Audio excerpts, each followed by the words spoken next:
दोस्तों नमस्कार। आज 5 मई 2024 में आप लोगों के बीच में प्रस्तुत हूँ। कुछ जानकारी आप तक पहुँचाने के लिए वीडियो को आप लोग ध्यानपूर्वक सुने और शुरू से अंत तक वीडियो को देखा करें, तभी आपको वीडियो में पता चलेगा कि नहीं कौन सी जानकारी दी गई है जो हमारे मतलब की है। और आधा अधूरा वीडियो देख करके या टाइटल पढ़ करके एक किनारे कर देना, आपको पूरी जानकारी नहीं मिल पाएगी। टाइटल में कुछ और होता है, वीडियो में कुछ और होता है। निश्चित रूप से हो सकता है कि बदलाव हो, लेकिन वीडियो आप पूरा सुनेंगे तभी आपको समझ में आएगा। और ख़ासकर हमारे कार्यकर्ता साथी अवश्य सुनेंगे।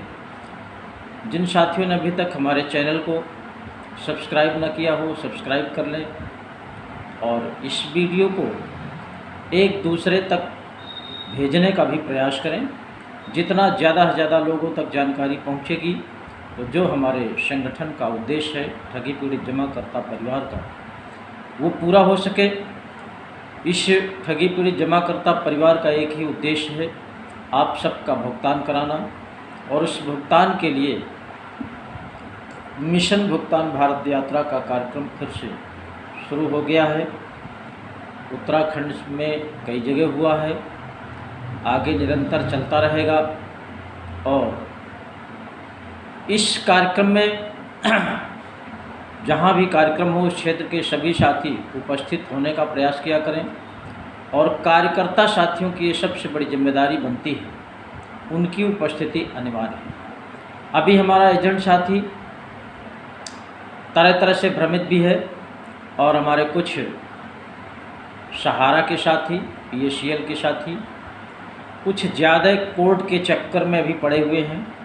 और तमाम देखा गया कोर्ट के आदेश आज भी धूल फांक रहे हैं, किसी भी तरह का कोई राहत नहीं मिला है। और हमारा एजेंट साथी वो बहुत प्रताड़ित है। निवेशक अपने भुगतान की मांग कर रहा है। बहुत से निवेशकों ने तो अपने एजेंटों को प्रशासन के द्वारा प्रताड़ित कराया है और कई तरह से प्रताड़ित कराया है। और तमाम अन्य कंपनियों के भी लोग बहुत परेशान हैं, कुछ जेल चले गए, कुछ बाहर हैं, कुछ परेशान हैं।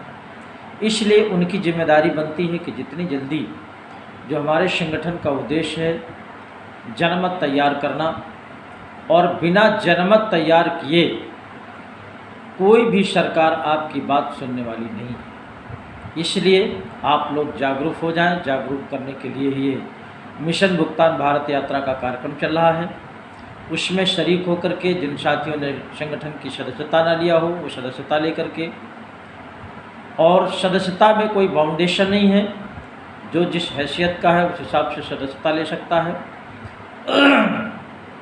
और मदन लाल जी के नंबर वीडियो में आते हैं, ग्रुपों में आते हैं, उनके नंबर पर जो भी सदस्यता शुल्क है वो भेज करके सदस्यता ग्रहण करें और जनमत तैयार करें। साथियों, बहुत दिन हो गया इस संघर्ष को करते हुए। हमारे बहुत से साथी जो तन मन धन से लगे हुए हैं संगठन के माध्यम से भुगतान के लिए, उनमें से तमाम लोग हताश भी हैं, निराश भी हैं और प्रताड़ित भी हैं। लेकिन ये इस समय लोकसभा का जो चुनाव चल रहा है, आपको डरने, दबने, परेशान होने की आवश्यकता नहीं है। जहाँ जहाँ चुनाव भी बाकी हैं, आप लोग अपने अपने क्षेत्र के प्रत्याशियों से भुगतान की बात करिए और उनसे अपील करिए कि आप संसद पहुँचने के बाद हमारे भुगतान की चर्चा करेंगे और जो भारत सरकार का बनाया हुआ कानून है, अनियमित जमा योजनाएं पाबंदी कानून 2019, उसके अंतर्गत हमारा भुगतान कराएंगे। निश्चित रूप से जब सभी साथी अपने अपने क्षेत्र के प्रत्याशियों से इसकी चर्चा करेंगे तो वो चर्चा का विषय बन जाएगा और आने वाले समय में सबके संज्ञान में रहेगा। क्योंकि संगठन का जो एक संकल्प है, चुनाव के बाद एक बहुत बड़ा आंदोलन करके सरकार को झुका करके सबका भुगतान सुनिश्चित कराएंगे। साथियों, सरकार की मंशा साफ न होना ये सबके कानों में पहुंच चुका है। बहुत बड़ी उम्मीदें की गई सरकारों से, नेताओं से, लेकिन किसी भी उम्मीद पर कोई भी सत्ता पक्ष का नेता एक शब्द बोलने के लिए तैयार नहीं हुआ। आज तक भी तमाम इधर उधर के भाषणों में दिन भर पब्लिक को रिझाते रहते हैं, लेकिन जो बहुत बड़ी समस्या है, जिनकी गाढ़ी कमाई ठगों ने ठग लिया है, उन ठगों के खिलाफ एक शब्द बोलने को तैयार नहीं है, और बल्कि उनको टिकट दे करके अपने मंच में बैठाल करके उनका मान सम्मान करते हैं। कारण उनसे भारी भरकम चंदा लेते हैं, और ये पता नहीं कि ये चंदा आता कहाँ से है। ये देश के गरीबों का, मजदूरों का, किसानों का, व्यापारियों का, ठेला वालों का, इसी तरह से दबे कुचले मीडियम क्लास के लोगों का पैसा ठगों ने ले करके, हड़प करके राजनीतिक पार्टियों को चंदा देते हैं। इसीलिए कोई भी दल, चाहे वो सत्ता दल हो, चाहे विपक्ष के दल हो, कोई भी भुगतान की एक शब्द चर्चा नहीं करता। दिन भर इधर उधर की चर्चाएं, मंदिर मस्जिद, ये किया वो किया, तमाम तरह के हवाई भाषण दिन भर होते रहते हैं, और जनता को बेवकूफ़ बना करके गद्दी में बैठ करके फिर से 5 साल के लिए भूल जाएंगे। इसलिए साथियों, इस कमान को, इस संघर्ष को आपको सबको मिल करके अपने हाथ में लेना होगा। सरकार चाहे जिसकी बने, कोई भी जीत करके सत्ता में जाएगा, लेकिन कानून तो वही है, कानून को इधर उधर नहीं किया जा सकता है। इसलिए आप लोग एक दूसरे का सहयोग करते रहिए, प्रचार प्रसार भी करते रहिए कि आंदोलन में पहुंचना है, और प्रत्येक व्यक्ति अपनी अपनी जिम्मेदारी के साथ कि ये संगठन मेरा है और ये संघर्ष मेरा है, भुगतान कराने की जिम्मेदारी मेरी है। इस तरह की भावना के साथ जब घर से निकलेंगे तो निश्चित रूप से संगठन मजबूत होगा और संगठन का कारवां बढ़ेगा। जो संगठन का उद्देश्य है कि जनमत तैयार करना है, जनमत भी तैयार होगा, और जिस दिन जनमत तैयार हो जाएगा, सरकार किसी की भी हो, उस सरकार से हम लोग कानून के तहत प्रत्येक कंपनी के प्रत्येक निवेशक का भुगतान करा लेंगे। अब साथियों, किसी के सामने न झुकने की ज़रूरत है, न टूटने की ज़रूरत है, न निराश होने की ज़रूरत है। कुछ साथियों को पुलिस प्रशासन के द्वारा परेशान किया जाता है। मैं तो आप सबसे निवेदन करूंगा, आप लोग अपने अपने क्षेत्र में एजेंट यूनियन बना लीजिए, और जिस भी थाने में किसी भी कार्यकर्ता के खिलाफ अगर अनर्गल पुलिस प्रशासन परेशान करता है, तो वहाँ 1000-2000 कार्यकर्ता पहुँच करके थाने में धरना प्रदर्शन करके उस अपने साथी को छुड़ा करके घर ले। अगर कोई एजेंट किसी भी जमाकर्ता के साथ बेईमानी किया है, तो निश्चित रूप से उस एजेंट के खिलाफ कानूनी कार्रवाई होनी चाहिए, उसको दंडित किया जाना चाहिए, और जिस भी जमाकर्ता का पैसा उसने घोटा है उसको अपनी जेब से देना चाहिए, विद ब्याज देना चाहिए। लेकिन अगर किसी भी एजेंट साथी ने ईमानदारी से किसी का पैसा ले लिया है, निश्चित रूप से उसको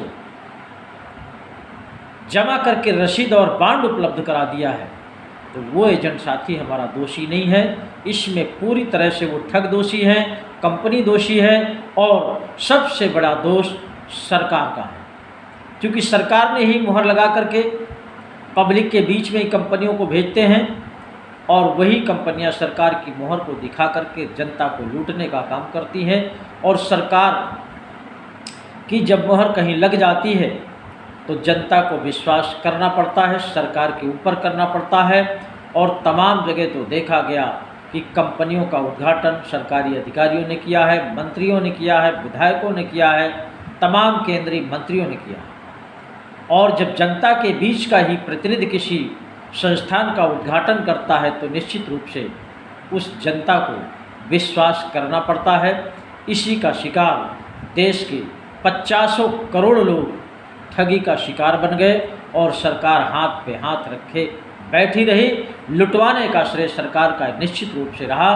और आज भी तमाम आंदोलन होने के बाद, तमाम संघर्ष होने के बाद, तरह तरह से आवेदन करने के बाद, ज्ञापन देने के बाद, अपील करने के बाद भी सरकार के मुंह से एक शब्द ये गरीब जनता के लिए नहीं निकल रहा। बातें घुमा फिरा करके ये कानून लागू कर देंगे, ये कानून बना देंगे, इस कानून में ये कर देंगे, बस इसी तरह के हवाई भाषण देते रहते हैं और चुनावी फंडे से अपना सरकार बना करके 5 साल के लिए फिर घूमने लगते हैं। इसलिए अब संगठन की तरफ से ऐलान है, भुगतान होगा और भुगतान कराने का जिम्मेदारी हम आप सब की है। एक जनमत तैयार करिए जोरदार, प्रत्येक ज़िले में 10 हज़ार कार्यकर्ता तैयार करिए और एक एक ज़िले में 10 हज़ार 20 हज़ार अगर कार्यकर्ता आपने तैयार कर लिया और जिस दिन ये कारवा तैयार हो जाएगा उसी दिन सरकार को भुगतान करना पड़ेगा। कोई भी माई का लाल आपका भुगतान नहीं रोक पाएगी, कोई भी सरकार हो। इसलिए अब इधर उधर के चक्कर में नहीं पड़ना है, आपको सीधे इस संगठन के माध्यम से भुगतान की तैयारी करनी है और भुगतान लेने वाले अगर तैयार हो गए तो देने वाले को हर हालत में आप सबका भुगतान देना पड़ेगा, बशर्ते केवल लेने वाले तैयार हो जाएं। और लेने वालों की संख्या बहुत लंबी है, बस घर से निकलने की आवश्यकता है और जिस दिन आप लोग घर से निकल करके अपना भुगतान मांग लेंगे सरकार से, उसी दिन आपका भुगतान कर देगी। जय हिंद, जय भारत।